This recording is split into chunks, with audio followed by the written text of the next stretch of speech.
जय Shri Swaminarayan. Student of standard 9th, welcome in my lecture. Dear students, today I am going to explain about First World War and Russian Revolution, chapter number 2. Dear students, First World War, it happened 1914 to 1990 till 1980. What is the First World War? Is when two people fight, we can say fighting between two people. When there is fighting between many peoples in the village, so we can say there is a fighting in the village. Same happen in one by one unit. World War, it means the whole world, we cannot say, but maximum number of country involved in the war, maximum number of nation involved in the war is called World War. Dear student, आज हम social science का chapter number 2 प्रथम विश्व युद्ध एवं Russian revolution के बारे में पढ़ने जा रहे हैं।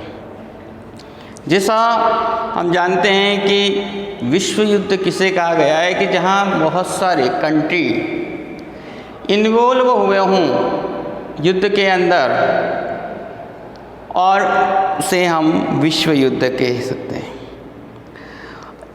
आज उनके किस वजह से, क्या कारण रहे, क्यों हुए, तो उसकी शुरुआत जो हुई है the yearning of western European countries for expansion of the empire and acquire new territory is resulted in those countries going Asia and Africa. अब सबसे फर्स्ट हम यहाँ जो पढ़ने जा रहे हैं उसमें colonialism in Asia and colonialism in Africa. उससे पहले थोड़ी सी हम चर्चा करेंगे यूरोपियन कंट्रीज़ की भी।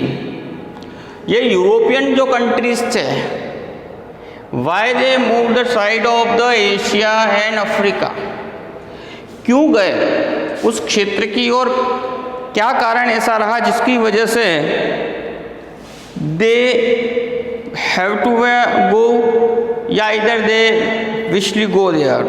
तो the yearning of the western European countries for the expansion of the empire and acquire new territories. अब ये जो लोग हैं खास करके western European countries for expansion करने के लिए, अपने राज्य को बढ़ाने के लिए, अपनी टेरिटरीज को, एक्वायर एंड न्यू टेरिटरीज, नई टेरिटरीज, नए क्षेत्रों को बढ़ाने के कंपटीशन इस चक्कर में resulted in those countries going Asia and Africa.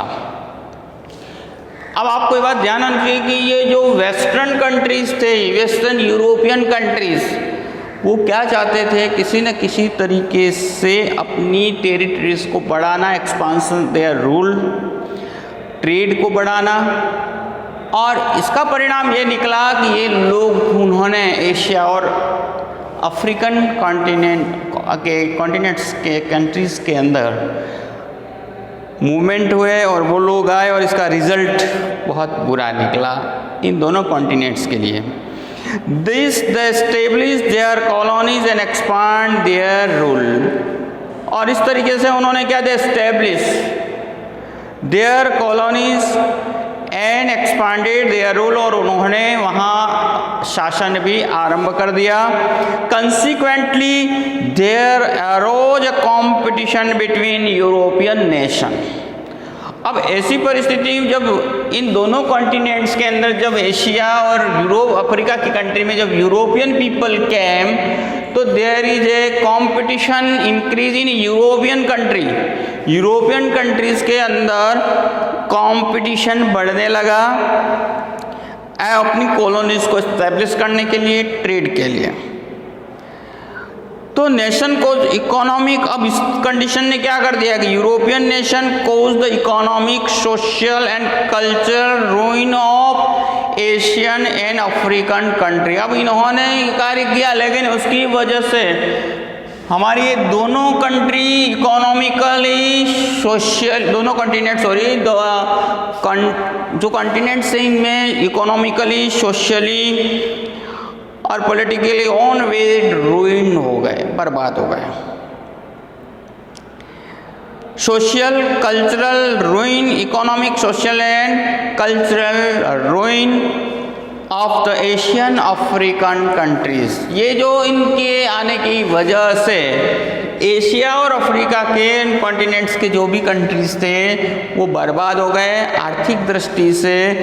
इसके बाद में अगर हम कल्चरल और सोशल दृष्टि, The result of this on the world politics was such that the First World War and Bolshevik Revolution took place। और ये जो चिन्हकारी थी आगे जाकर के it's change into world war, है ना, इट्स चेंज इन, ये इस कंडीशन ने किसमें परिवर्तन कर दिया, विश्व युद्ध के अंदर। ये जो चिन्हकारी है शुरुआत हुई, और ये शुरुआत they wanted to expand their rule. ये जो यूरोपियन कंट्री थे वो क्या चाहते थे, उनका एक्सपांसन करना चाहते थे। So there is a competition in European country. अब इन यूरोपियन कंट्री में जब कंपटीशन होने लगा तो फिर वो अंत में किस ओर ले गया, तो हम we can say that is world war की चिन्हकारी शुरुआत थी। Western European and colonialism in Asia and Africa की बात करें तो देखिए, the western European countries wanted to expand their empire in Asia and Africa. European country क्या चाहते थे, एशिया एवं अफ्रीका कॉन्टिनेंट्स के नेशंस के अंदर अपना रूल का एक्सपांसन करना चाहते थे। They wanted to expand their empire in Asia and Africa. Their greed for colonialism did not spare even neighboring country। अब यहाँ इन कंट्री की बात तो थी ही, लेकिन इनकी इस ग्रीड ने इवन यूरोपियन कंट्रीज को भी नहीं छोड़ा। Even they cannot spare the, even they could not spare their neighboring country। अब उसमें से देखिए स्पेन की बात आती है। Spain had taken control over Netherland. यहाँ की शुरुआती कुछ बातों में बताई कि स्पेन ने क्या कर दिया, नेदरलैंड, बेल्जियम एंड लग्जमबर्ग। तो स्पेन कंट्रोल इन 3 स्टेट्स, यहाँ नेदरलैंड, बेल्जियम एंड लग्जमबर्ग। शुरुआती दौर यहाँ, later on some of their province were captured by French. कुछ बाद में जाकर के फ्रेंच ने उसको कवर कर लिया। तो देखो यूरोपियन कंट्री ने केवल यहाँ ही नहीं, यहाँ जो शुरुआत हुई है ऑन यूरोप के ही कंट्रीज के अंदर, स्पेन ने, फिर फ्रेंच ने शुरुआत की। इसके बाद में when the Portuguese king died without on an heir, Portugal came under the rule of the Spanish king because of his blood relation.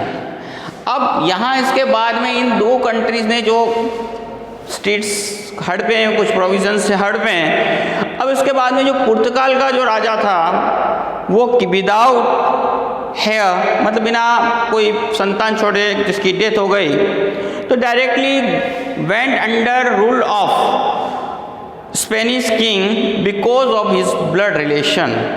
Blood relation की वजह से पुर्तगाल भी स्पेन के कंट्रोल में चला गया।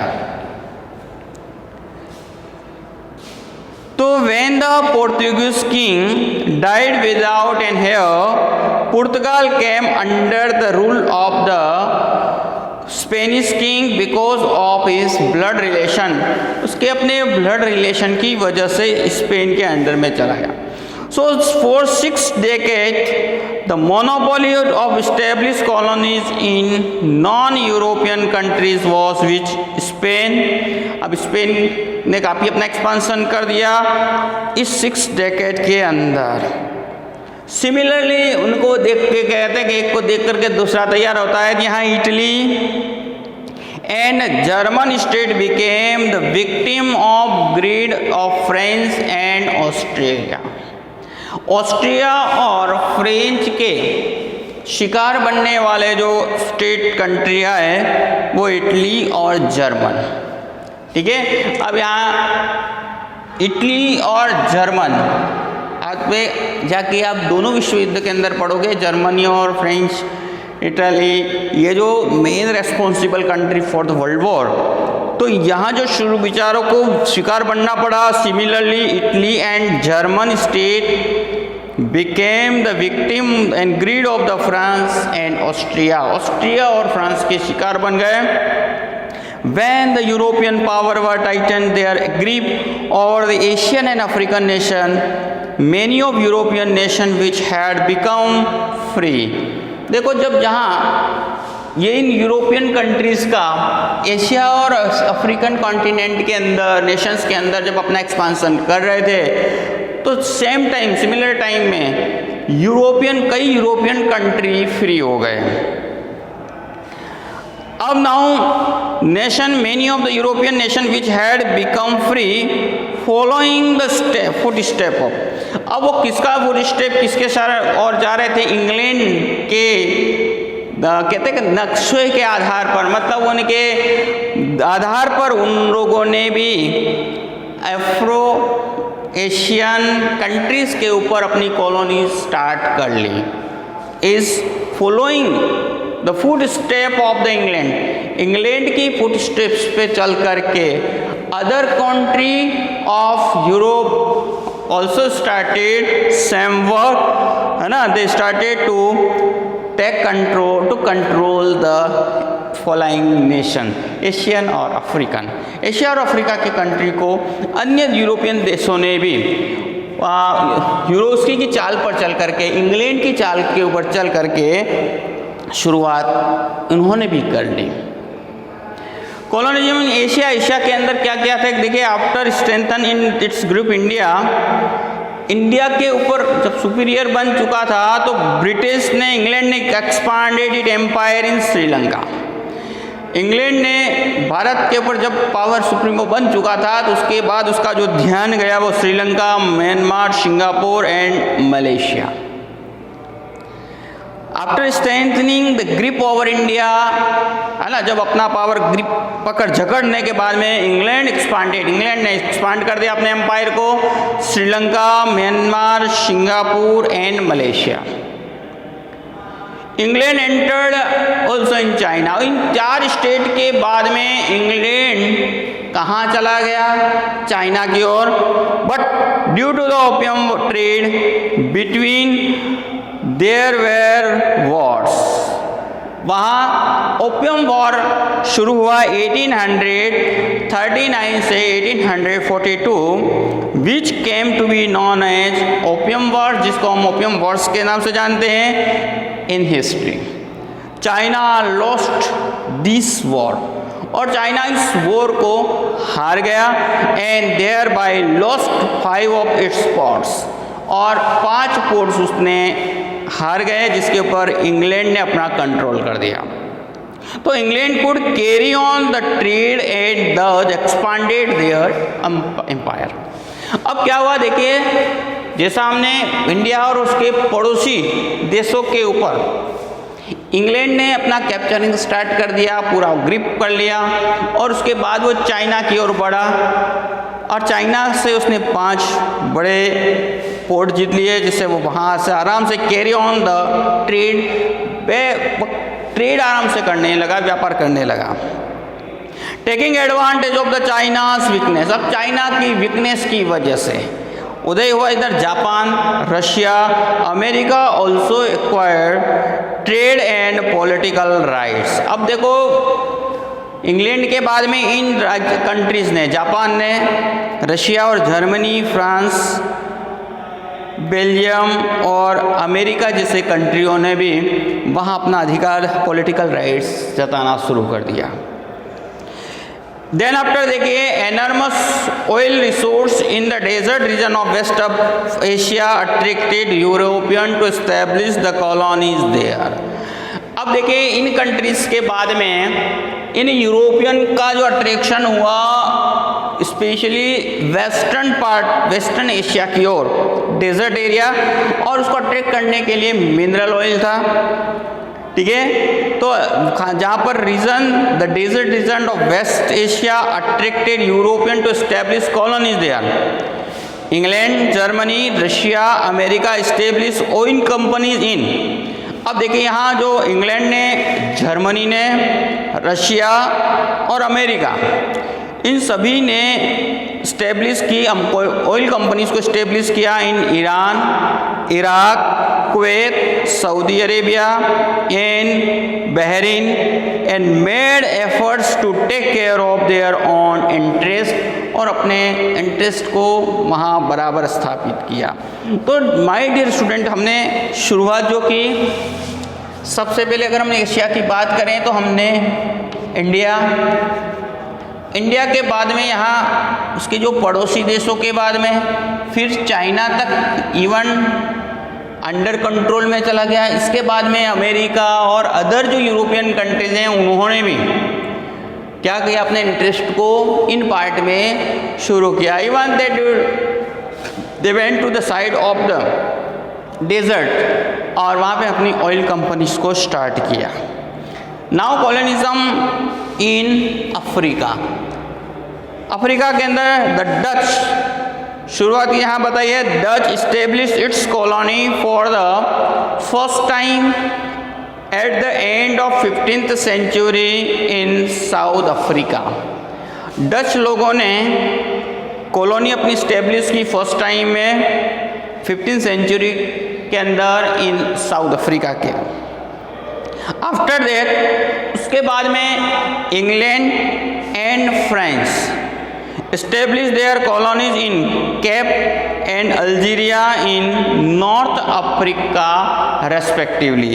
डच ने 15th सेंचुरी में इस्टेब्लिश किया साउथ अफ्रीका के अंदर। उसके बाद में इंग्लैंड और फ्रांस ने अपनी कॉलोनीज स्थापित की केप और अल्जीरिया के अंदर, ये नॉर्थ अमेरिका में पार्ट के अंदर, नॉर्थ अफ्रीका के पार्ट में।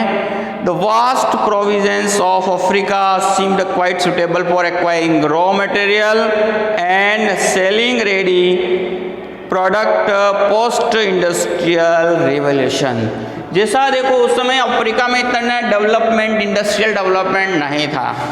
सो ये क्या बन गया, उनके लिए एक बड़ा सेंटर और बन गया, है ना। It became the centre for the European country के लिए अफ्रीका सेंटर बन गया। Provide the raw material provide करने के लिए एक बड़ा सेंटर बन गया।